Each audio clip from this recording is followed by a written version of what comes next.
Aduh, ketemu lagi nih Mas Sindu. Mas Sindu, tadi komentarnya soal duplik yang dibacakan oleh Nikita Mirjani langsung dengan emosional sebagai wanita, dengan emosional sebagai terdakwa. Komentarnya Mbak Sindu. Kalau saya mengomentari ini adalah apa yang disampaikan oleh Nikita Mirzani memang dari hati ya, dari hati yang selama ini mungkin ingin disampaikan. Nah, pada momen inilah disampaikan oleh Nikita Mirzani. Apa yang dia rasakan semua dia sampaikan. Oke, itu eh, dupliknya dia bikin sendiri ya Mbak ya? Oh iya, Berapa halaman? kan saya nggak lihat tadi halaman berapa Oh, halaman dia. tapi cukup panjang ya. Sepertinya cukup panjang deh, apalagi dibacakan sendiri. Oke, ada arah Sekitar 20-an kalau nggak salah. 20 halaman mungkin ya. Iya. Ada arahan dari Mbak sebagai tim kuasanya soal materi-materi yang akan dia bantah di duplik itu. Enggak ada arahan-arahan.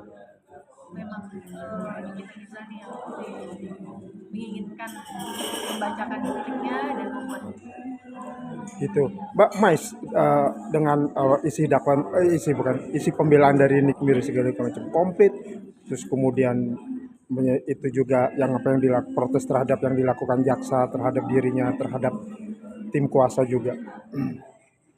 kenapa itu? Iya, artinya Mbak Sindu ini juga kagum terhadap isi pembelaan dari Nick Mir itu sendiri.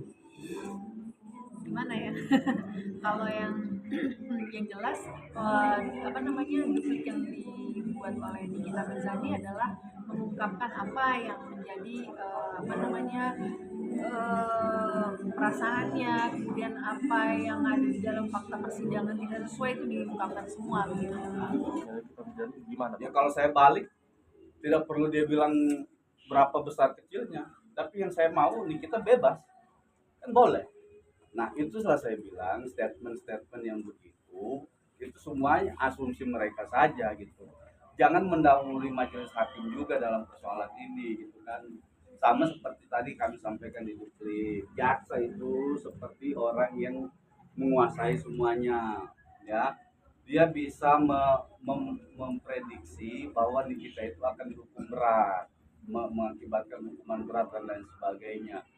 Lah, emang dia siapa dalam perkara ini gitu loh. Dalilnya dia adalah penguasa dan pengendali perkara.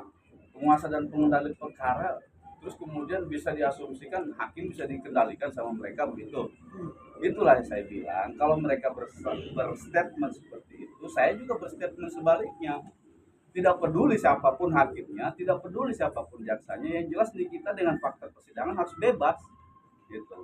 Bang, menanggapi Dokter Richard Lee yang menyebarkan video bukan apa namanya hasil chat DM. DM ya, isi DM percakapan dengan Nikita Mirzani dan menuding bahwa Nikita Mirzani menggunakan handphone di Kapan lapas baru-baru ini. Jadi Dokter Richard Lee saling DM dengan Nikita bagaimana Mirzani. logikanya ini kita dalam situ nggak pegang handphone, bagaimana dibilang melakukan chat-chatan? Ini kan juga hal yang tidak benar juga gitu. Maksud saya di luar daripada itu ya, saya sebenarnya tidak mau menanggapi ya soal soal persoalan di luar dari persidangan ini gitu. Tapi setahu saya sering besuk nih kita di sana tidak pegang handphone. Jadi logikanya bagaimana bisa ada chat-chatan segala macam. Tapi sepengetahuan aku siapa yang membalas chatnya si Dokter Richard Lee itu, Bang? Itu akunnya nih kita. Akunnya Nikita. Ya, nggak tahu. Kan akunnya mungkin dipegang sama asistennya dan segala macam. Tapi nggak mungkin lah kalau asistennya itu kalau mau membalas chat segala macam misalnya pun ada gitu ya, kan di sana itu ada alat komunikasi juga yang disiapkan kan pasti dia berkomunikasi melalui lapas atau rutan itu. Di rutan itu juga ada alat komunikasi yang disiapkan oleh petugas rutan gitu. Jadi misalnya ketika saya misalnya kan akan berkomunikasi dengan kita, saya harus menghubungi ke itu atau saya meminta izin dulu untuk berbicara kepada kita melalui alat komunikasi yang ada di sana. Gitu. Saya pikir itu tidak ini ya, tidak benar pertama, yang kedua juga tidak relevan untuk saya tanggapi. Bang, banget benar-benar to the point, berisi dan juga apa ya teguran secara kritik ya menurut aku kritik yang membangun untuk jaksa dan para jaksa yang ada di Indonesia. Menurut aku apa yang kritik yang diberikan oleh Niki itu berdasarkan dengan pengalamannya dalam ruang sidang ini selama persidangan, itu masukan yang bagus sekali untuk para jaksa yang ada di Indonesia agar lebih profesional, agar lebih berjalan sesuai dengan rule ilmunya, keilmuannya, dan ya bersikap yang baik lah seperti itu. Boleh tahu namanya siapa nih Kak? Saya Nadine, Nadine CR. Adin Zahar. Ini dari Tapi kalau di media biasanya itu Karen Nadine. Karen? Karen Nadine. Karen Nadine. Oke. Ini dari Malaysia apa? Bukan Indonesia. Dari Indonesia. Saya itu aslinya Indonesia. Terus dari udah lama banget. Jadi kayaknya saya tuh meninggalkan Indonesia tuh dari SMP. Oke. Pulang ke Indonesia tuh 2013 mulai girlband bareng si Baby Margareta sama San Vanessa tuh kita bikin girlband zaman 2013. Nah Oke. itu bertahan cuma setahun, terus aku balik lagi karena kan aku dasarnya DJ, terus aku balik lagi ke luar negeri. Oke. Nah, terus ini terkait kehadiran di sidang duplik Niki itu gimana tuh? Ini sebagai partisipasi ya, sebagai hanya ini yang bisa kita lakukan buat ngebantu si Niki supaya kalaupun nggak bisa bebas tapi Niki mau itu hukumannya itu bisa dikurangi gitu, jangan sampai setahun gitu. Kasihan anaknya gitu kan, bukan korupsi. Ini kan kasus ini kan hanya kasus kecil.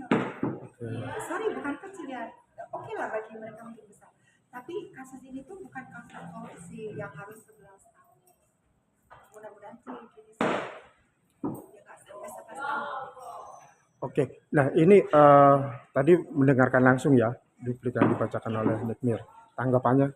Tanggapannya the best sih, cuman ada sedikit tuh suka apa ya, sedikit suka apa ya, tuh saya ini apa ngomongnya gimana tuh, sedikit yang Oh, ceplas-ceplos.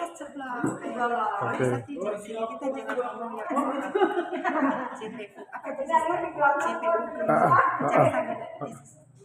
kalau bisa sih jangan Pembah fisik ya. ya jangan ngomong gitu lebih ke supaya hakim nanti pun ada timbangan untuk putusannya yang bisa Oke.